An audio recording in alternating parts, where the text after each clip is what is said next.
So now we are going to learn about consumer decision process.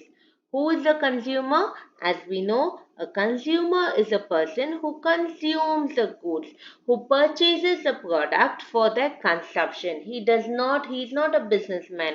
He is not purchasing the product for buying and then selling it for profit. No, a consumer, he is buying a product to consume it, to use it. Okay, so when doing the consumer decision, the consumer goes through a different steps, okay, a stages of buying a product. Before he takes up the decision, he goes through different process. The first step is the problem recognition. He is becoming aware of what is the problem and what is the solutions for that. So first one is the problem recognition, and then at the last stage is post purchase evaluation. Post purchase means post after purchasing, what does he come to know? What does he come to a solution? Okay, so the first step, problem recognition. This is the first stage of consumer decision making process. So what happens in this process? The consumer, he is becoming aware of the difference between what is the actual state and what is the ideal state. Actual state means where are we now? What is the position that we are standing? How much do we know now? Okay, whether I need to get a TV or whether I need to purchase something, or even for that sake, whether I have to improve in my examination, that is the actual state. Okay, and then the ideal state. What is the meaning of ideal state? Ideal state is a place where we want to be. Now we are in actual stage, but actually we want to be in the ideal state. Like we want to purchase a television, like we want to score maximum marks in the exam. Okay, that is called as problem recognition. What happens in problem recognition? They become aware of what is the actual state and where they actually want to go. That is the ideal state. The second stage is called as information search. Now I know this is the problem. So what I will do, I will see out for the information. I will gather information in order to fulfill, in order to attain my objective, in order to get that thing done. Okay, so what is that? I find the solutions for my problem. So when I'm finding the solutions for my problem, I can have either a high involvement purchase decision, or I should have to make a low involvement purchase decision. High involvement purchase decision, it involves huge information. The economic value is more, whereas in a low involvement purchase decision, I have to do a little research, that would be enough, and I would also get information from both my sources, internal source as well as external source. What is internal source? These are the informations which I know. It is based on my emotions, it is based on my experiences. How can I solve a problem?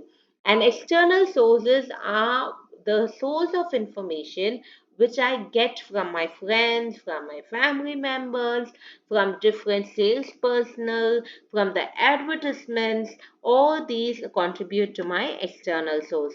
So once I get the information from my internal and external, I get an idea of whether I should purchase a product or not, and based on this decision process, it is called as pre-purchase search.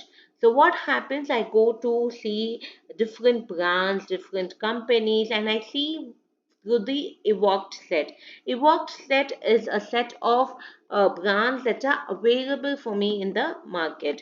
The next one, what I do is based on this information search, my marketers, they try to persuade me. So they will show me what are the goods and services that are available in the market.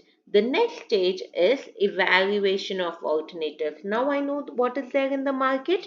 Now, based on that, I will evaluate. So, what happens in the evaluation stage?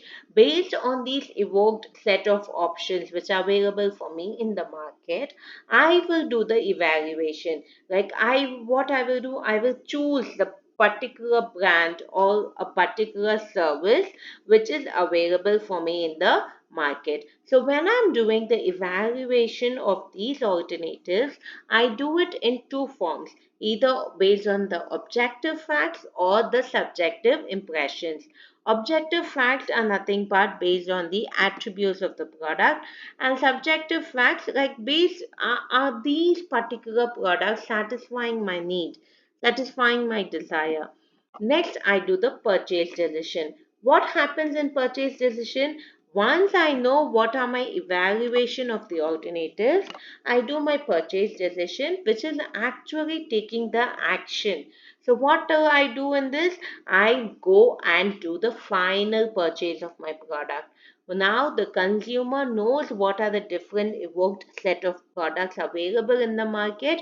So, based on that, I go and do my purchase decision. So, before me doing the purchase decision or taking up the action to buy a product, I need to see how much is the finance I have, what is the stage of delivery, what kind of installation will they give, and then finally I do the post purchase evaluation. Post purchase evaluation is a situation where I come to know whether I am satisfied with the product or am I dissatisfied with the product. Satisfaction, it happens when I actually bridge the gap between my actual and the ideal state. Whereas a dissatisfied customer or a dissatisfaction happens when I'm not able to bridge over that gap.